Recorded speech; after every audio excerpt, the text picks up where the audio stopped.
তারাকতু ফীকুম আমরাইন লান তাদিল্লু মা তামাসসাকতুম বিহিমা কিতাবাল্লাহি ওয়া সুন্নাতা রাসূলি। আমি দুইটা জিনিস তোমাদের জন্য রেখে গেলাম, একটা হলো আল্লাহর কিতাব। এই কিতাব, যে কোরআনের তাফসীরের মাহফিল আজকে দিয়েছে, এই কিতাব ছাড়া আমাদের নাজাতের কোনো পথ আছে, মুক্তির কোনো পথ আছে? এরকম ভাবে এই কিতাবকে বাদ দিয়া কেউ জান্নাতে যাইতে পারবে না। এই কিতাব ওরা আমল করলে, কিতাবের সাথে সম্পর্ক রাখলে আল্লাহ রাব্বুল আলামিন এই উসিলা হইতে পারে আমাদেরকে নাজাত আর মুক্তি দিবেন।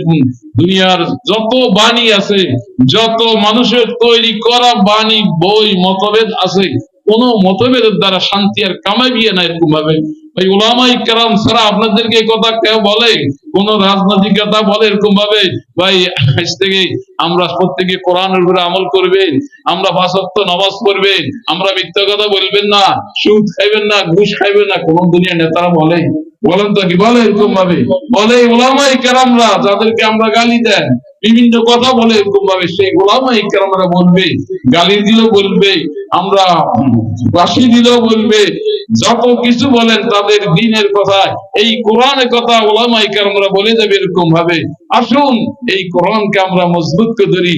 হুজুর বলেন, আমি দুইটা জিনিস তোমাদের জন্য রেখে গেলাম, একটা হলো আল্লাহর কোরআন, দ্বিতীয় হলো আমার হাদিস। তারাকতু ফীকুম আমরাইন লান তাদিল্লু, তোমরা কখনো পথভ্রষ্ট হবে না, গোমরা হবে না, জাহান্নামী হবে না। এরকম ভাবে যখন এই দুইটা জিনিসকে ধরো, কিতাব আল্লাহি ওয়া সুন্নাতা রাসূলি, একটা আল্লাহর কিতাব এই কোরআন, আর একটা হলো আমার সুন্নাত, এই দুইটা জিনিস এরকম ভাবে রাসূল পাক সাল্লাল্লাহু আলাইহি সাল্লামের হাদিস বলতেছি, আমার নিজের কোনো কথা নয়, আমার কথা আমল করলে কি জাহান্নামে আসতে পারবে? আমার কথা মতো চললে কি কেবল ব্যক্তিগত কথার দ্বারা কি দোজখ থেকে বাঁচতে পারবে? হ্যাঁ, আমার কথা যদি আল্লাহ রাসূলের কথা হয়, তাহলে সেটা আমার কথা নয়। গুপ্তাই ইউ গুপ্তাই আল্লাহ বাবা, গরসে আজ হুকুমে আব্দুল্লাহ বাবা, যে এই হ্যাঁ মোহাম্মদ সাল্লাল্লাহু আলাইহি ওয়াসাল্লামের কথা আল্লাহর কথা, যদিও মোহাম্মদ সাল্লাল্লাহু আলাইহি ওয়াসাল্লামের জবান দিয়া হয়, উলামায়ে কেরামের জবান দিয়া যে সমস্ত কথা হয়, যদি কোরআনের কথা হয় সেটা গ্রহণযোগ্য, ব্যক্তিগত কোনো কথা যদি হয় এটা গ্রহণযোগ্য না। এরকম ভাবে আসুন এই কোরআনের সাথে আমরা আমল করি। হুজুর বলেন, কাল কিয়ামত দিন আল্লাহ তাআলা 3 দল ব্যক্তিকে আল্লাহর আরশে মোল্লা ছায়া দিবেন। কয় দল ব্যক্তি? 3 দল ব্যক্তিকে। এরকম ভাবে ওই হুজুরের 7 দলের কথা বলি, এক দলের কথা বলেছি, বলা সম্ভব নয়, কারণ দীর্ঘ সময় লাগবে। আমি শুধু 3 দলের কথা বলবো, আর আপনারা এটাকে নিয়ে যাওয়ার জন্য চেষ্টা করবেন, আমলে পরিণত করার জন্য চেষ্টা করবেন। আল্লাহ যেন সকলকে তৌফিক দান করেন, আমিন। হুজুর সাল্লাল্লাহু আলাইহি সাল্লাম বলেন, 3 দল কারা? 1 নম্বর হইলো, কোন ব্যক্তি যদি কোন মুসিবত, আল্লাহর মুসিবতকে দূর করে দেয়। একটা মানুষ কোন মুসিবতে পড়ছে, একটা মানুষ কোন বিপদে পড়ছে, এরকম ভাবে এই বিপদকে যদি আপনার কথার দ্বারা, আপনার চেষ্টার দ্বারা, আপনার অর্থের দ্বারা তার এই বিপদকে আপনি দূর করে দিতে পারেন, আল্লাহ রাব্বুল আলামিন বলবেন, ও বান্দা, তুমি দুনিয়াতে আমার একটা বান্দার বিপদকে দূর করে দিছ, আসো আজকে আমি তোমাকে এরকম ভাবে হাসর ময়দানে তোমার বিপদ থেকে দূর করে তোমাকে আমার আরশে মোল্লা ছায়া দান করব।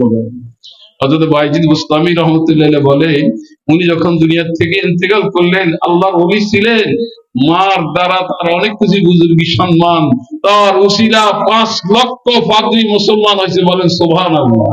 হযরত বাইজিদ বুস্তামির উসিলায় খ্রিস্টানদের এক মজলিসে যায়া আল্লাহর হুকুমতে গিয়েছেন, তার কথা দেখি এরকম ভাবে যখন হযরত বাইজিদ বুস্তামি রাহমাতুল্লাহ সেই মজলিসে গেলেন, মজলিসে যাওয়ার পর যিনি উনাদের কোচ ছিলেন, গুরু ছিলেন, তার কথা বন্ধ হয়ে গেছে, উনি আর কথা বলতে পারতেছেন না। এরকম ভাবে উনার চুপ হয়ে গেল।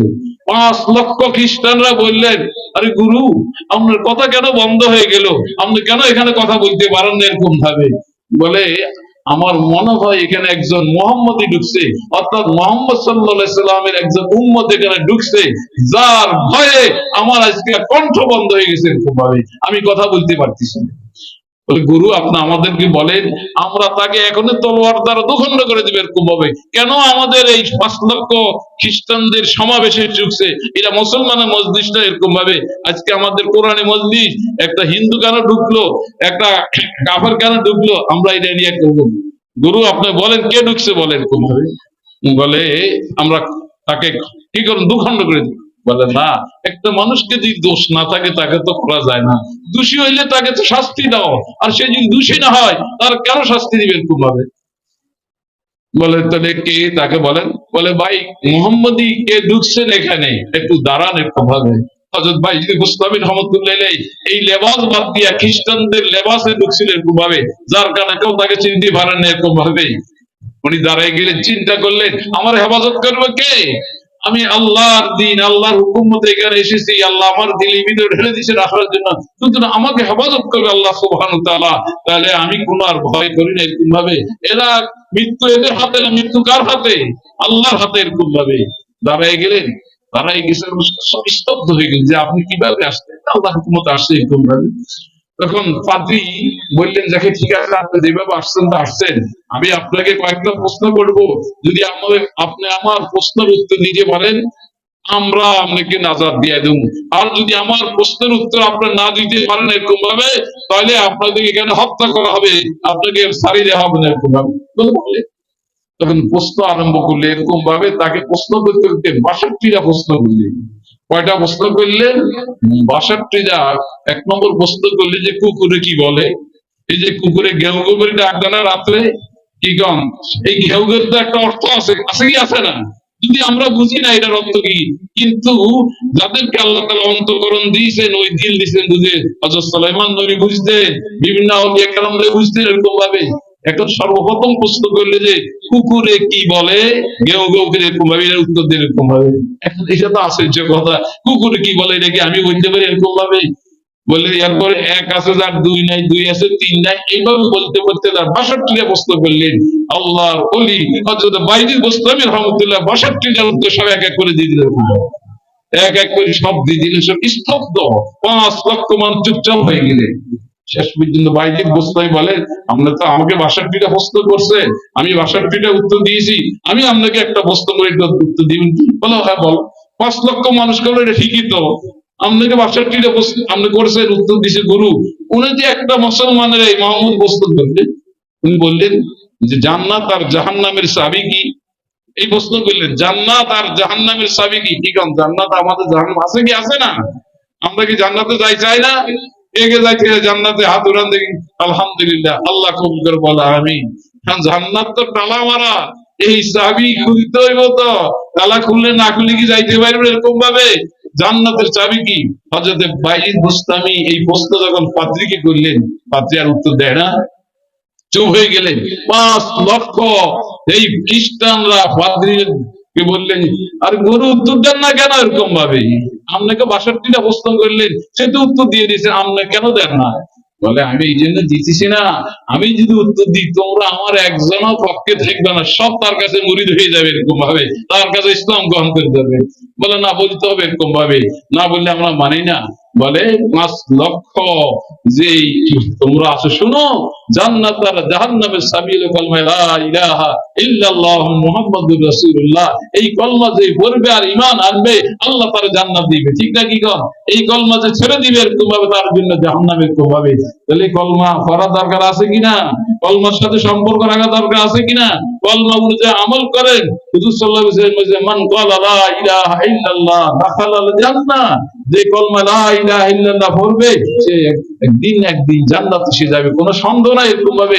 ঈমান যদি থাকে, আপনার গুনার কারণে পাপের কারণে এরকম ভাবে আপনাকে একদিন কি করবে, আপনি বিদ্যুৎ করবেন, জাহান্নামে চলবেন, তারপর মুক্তি পাবেন। যদি ঈমানে আপনার ভিতরে না থাকে আপনি কি মুক্তি পাবেন এরকম ভাবে?